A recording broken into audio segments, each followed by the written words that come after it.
do they survive? Does a nation actually come back or recover from a situation like this? First of all, we'll be speaking with a human resource personnel, Amaka Ezeh, who will be talking about the lockdown, its effect on the economy and workers. Take a listen.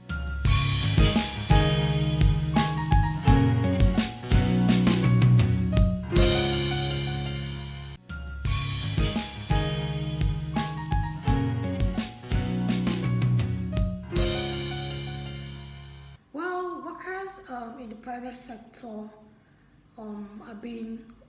the salaries are being slashed, and asked what should they do and how should they seek a redress.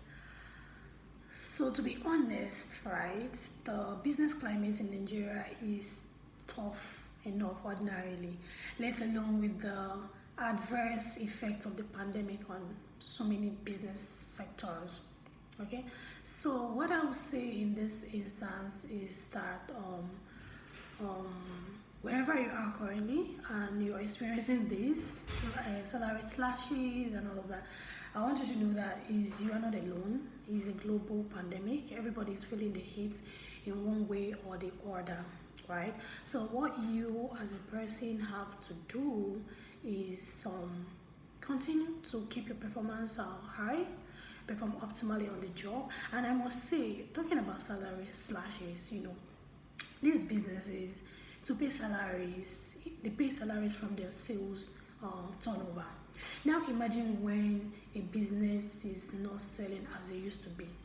Now that as it used to do, right?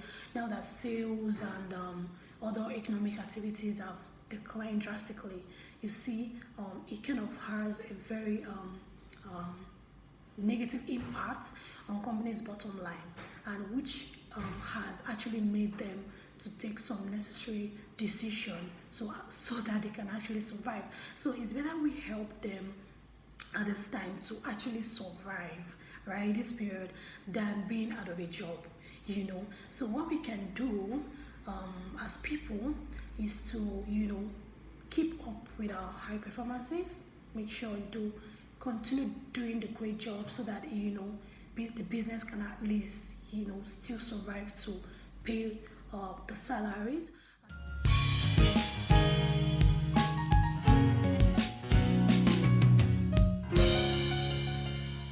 Yes, the Nigerian economy can survive the effects of the lockdown.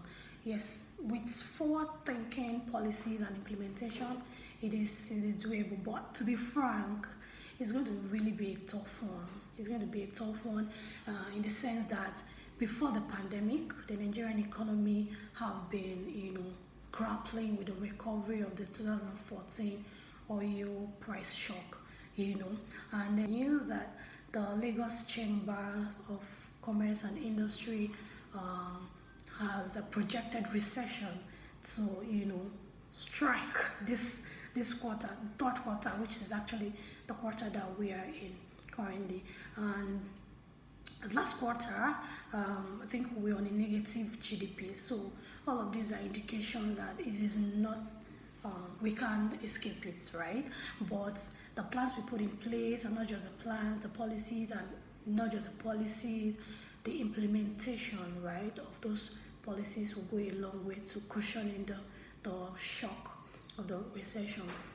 So I think the FIRS and the SIRS waiving some percentage of the personal and corporate income tax will go a long way to helping individuals and companies to actually survive the effects of the recession. Also learned that the CBN had planned a fiscal stimulus package for some individuals, like a 50 billion naira for household and small business owners. They also mentioned 100 billion for the health sector and 1 trillion for the manufacturing sector. Now, if all of these fiscal policies are implemented, it's really going a long way. I think the key word here is actually rolling out all of these plans, because they are very good ones. when they are properly implemented and given to individuals and businesses who actually need this, it will go a very long way to cushioning the effects of the recession. Thank you.